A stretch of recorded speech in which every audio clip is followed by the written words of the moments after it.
எல்லாருக்கும் வணக்கம். சமீபத்துல ஒரு பஸ்ல போலீஸ்காரருக்கும் அந்த நடத்துனருக்கும் ஒரு வாக்குவாதம், ஒரு சின்ன வாக்குவாதம் வைங்களேன். பட் அதை யாரோ ஒருத்தர் வீடியோ எடுத்து அவர் சோசியல் மீடியாஸ்ல போட்டு விட அவர் நினைச்ச மாதிரி அது வைரல் ஆகி போச்சு வைங்களேன். அது வைரலாக அது பிரச்சனையா மாற உடனே மறுநாள் பாத்தீங்கன்னா காவல்துறை சார்ந்தவர்கள்லாம் அரசு பஸ் சட்டத்துக்கு மீறி இருக்கிற மாதிரியான விஷயங்கள் அப்படி இப்படின்னு சொல்லிட்டு அவங்க அபராதம் விதிக்க ரெண்டு துறைக்கும், போக்குவரத்து துறைக்கும் காவல்துறைக்குமான ஒரு இஷ்யூவாக அதை மாற்றி அது பெரிய லெவலில் பேசப்பட்டு விட்டதுங்க. விவாதம் ஆகி விட்டுருச்சு. சில இடத்துல கேலி கிண்டல் நையாண்டு மீம்ஸ் விமர்சனங்கள், கடுமையான விமர்சனங்கள் சில பேர் இதெல்லாம் பார்த்தங்க. உண்மையிலே எனக்கு ஒரு வருத்தமான ஒரு விஷயங்க இது. ஏன்னா இந்த இரண்டு துறையுமே பாத்தீங்கன்னா தமிழகத்துல இருக்கிற துறைகளிலேயே 1000 வழிகளை சுமந்து கொண்டு இந்த மக்களுக்காக வாழ்கிற இருக்கிற துறைங்க இந்த ரெண்டு துறையும். நிச்சயமா சொல்றேங்க, மனச்சாட்சியோட சொல்ல நினைக்கிறேன். இந்த போக்குவரத்து துறையை பத்தி இன்னொரு நாளைக்கு பார்ப்போம். இப்ப இந்த காவல்துறையை பத்தி பார்ப்போம். காவல்துறை பற்றி 1000 விமர்சனங்கள் இருக்கு, இல்லைன்னா இல்ல. மிஸ்டேக்ஸ்கள் இருக்கு, குற்றங்கள் இருக்கு, தவறுகள் அது இதுன்னு 1008 விமர்சனங்களை சந்தித்து கொண்டுதான் இருக்கிறார்கள் இருக்கு. ஆனால் அதை சட்டம் பார்த்து கொள்ளட்டும். ஆனால் எல்லா காவலர்களும் அப்படித்தான் சொல்லிட்டு பொத்தாம் பொதுவா நம்ம அதுக்குள்ள கொண்டு வந்துட முடியாது இல்லையா? அப்ப அந்த காவலருக்கான விஷயங்களை கொஞ்சம் யோசிச்சு பார்க்கணும்னு நினைக்கிறேன். ஏன் சொல்றேன்னா, நிஜமாகவே அவங்க வழிகளோட இருக்கக்கூடிய ஒரு துறை தாங்க அது. நம்ம எல்லாருக்கும் நேரம் உண்டுங்க ஒரு உழைக்கிறதுக்கு, பட் அவங்களுக்கு நேரம் கிடையாதுங்க. எந்த நேரம் என்ன டியூட்டி வருமே சொல்ல முடியாது. டியூட்டி டைம் இருந்தாலும் கூட டியூட்டி டைமை தாண்டி இரவு 12 மணிக்கு ஏதோ ஒரு இன்சிடென்ட், ஒரு அசம்பாவிதம் நடந்துருச்சு, உடனே அங்க காவல்துறை தேவைன்னா உடனே போய் நிக்க வேண்டிய கட்டாயம் இருக்குதுங்க. போகணுங்க. அவங்க எங்கேயோ ஒரு ஃபேமிலி பிரச்சனை ஆயிப்போச்சு, இல்ல ஊர் பிரச்சனை ஆயிப்போச்சு, இல்ல ஒரு ஜாதி பிரச்சனை ஆயிப்போச்சு, இல்ல மத பிரச்சனை ஆயிடுச்சு, அங்க போய் முதல்ல நிக்க போறது யாரும் பார்த்தா காவலர் தாங்க நிக்கிறாங்க. எதுக்கு அவங்க சண்டை போட்டு மல்லு கட்டினாலும் இவங்க போய் நிக்கணும். ஏதோ ஒரு பெரிய போராட்டம், அரசியல் கட்சி போராட்டம், அங்க காவல்துறை நின்றுதான் ஆகணும்.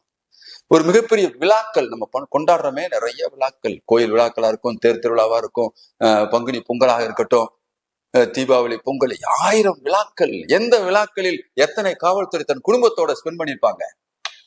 அதுக்கெல்லாம் பாதுகாப்பு அவங்க தான் நிக்கணுங்க.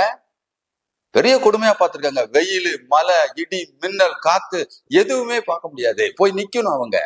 பெரிய கொடுமை அது. உண்மையிலேயே அரசு அது ஒரு மந்திரி வர்றாங்க, இல்ல ஒரு முதலமைச்சர் வர்றாரு, இல்ல யாரோ ஒரு அதிகாரிகள் வர்றாங்க அப்படின்னு சொன்னா பாதுகாப்புக்கு நிப்பாட்டுவாங்க பாருங்க. போற பாதையெல்லாம் 10 அடி 15 அடிக்கு ஒருக்கா போலீஸ்காரர் நிப்பாட்டுவாங்க.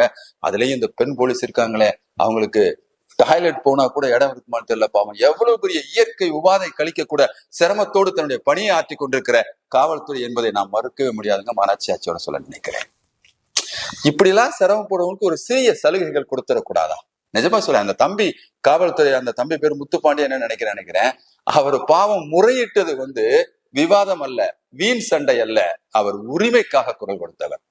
ஆனால் அவர் உரிமைக்காக குரல் கொடுத்த நபர் இடம் தவறு. அங்க நடத்துனர்கிட்ட போய் உரிமை பேச என்ன பிரயோஜனம்? பாவம். அவர் யாரிடம் உரிமைக்காக குரல் கொடுத்திருக்க வேண்டும் என்றால், இந்த துறை காவல்துறைக்கான தலைமை பொறுப்பு யார் இருக்காங்க பாத்தீங்கன்னா தமிழ்நாட்டுடைய முதலமைச்சர்கிட்ட அவர்கிட்ட முறையிட்டிருக்கணுங்க. ஒட்டுமொத்த சிறை பாவம், அவங்களால முறையிட முடியாது. அந்த காவலருக்காக நாங்கள் எங்கள் மாதிரியான பொதுமக்கள் நிச்சயமாக ஒரு வேண்டுகோளை வைக்கிறோம் அரசுக்கு.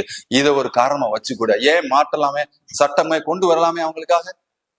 என்ன தப்பு இருக்கு? அந்தந்த மாவட்டத்துக்குள்ள பணியாற்றுகிற அந்த காவலர்கள் அத்துணை பேருக்குமே அந்த மாவட்டத்துக்குள்ள இருக்கக்கூடிய பேருந்துகளை இலவசமா பயணம் செய்யலாம். ஒரு தனியா பாஸ்போர்ட் கொடுங்க, ஒரு ஐடி கார்டை கொடுங்க, அவங்களுக்கு கொடுக்கலாம், நத்திங் ராங். தமிழ்நாடு முழுக்கும் எங்க வேணாலும் அவங்க போகலாம். வருஷத்துக்கு இத்தனை பாஸ்ன்னு அவங்க கையில கொடுங்க, குடும்பத்தோட அவங்க போகட்டுங்க. அவங்க பாவம் இலவச பாச கொடுங்க. இதுல என்ன இருக்கு? எங்கெங்க அவங்க போயிட போறாங்க? நீங்க மிஸ்யூஸ் பண்ணிட போறாங்களா? அங்க அவங்க எங்கெங்க போய் பாவம் பொண்டாட்டி பிள்ளைகளோட எத்தனை பேருக்கு அந்த வருஷத்துல எத்தனை உல்லாச பயணங்களை போயிட்டாங்க. அவங்க இருக்கட்டுமே. அந்த பணத்தை இருக்கு பாத்தீங்களா, அதை போக்குவரத்து நஷ்டமாக இருக்கிறதுக்கு போக்குவரத்துக்கு இந்த அரசாங்கம் கொடுக்கட்டும், அந்த பணத்தை கொடுக்கட்டும், பொறுப்பேற்றுக் கொள்ளட்டும். இது எங்களுடைய வேண்டுகோளாக கூட வைக்கிறேன். மேலேயே அதை தாண்டி இன்னும் சொல்ல போனால், இந்த காவல்துறைக்கு தமிழ்நாட்டில் இருக்கக்கூடிய அரசு மருத்துவக் கல்லூரிகளில் அத்துணை மருத்துவமனைகளையுமே ஸ்பெஷல் வார்டு ஒன்று உருவாக்கி அவங்களுக்கான சிகிச்சைன்னு சொன்னா அங்க அவங்களுக்கு முழுமையான இலவச சிகிச்சை கொடுக்கறதுக்கான வாய்ப்பையும் கொடுக்கணுங்க.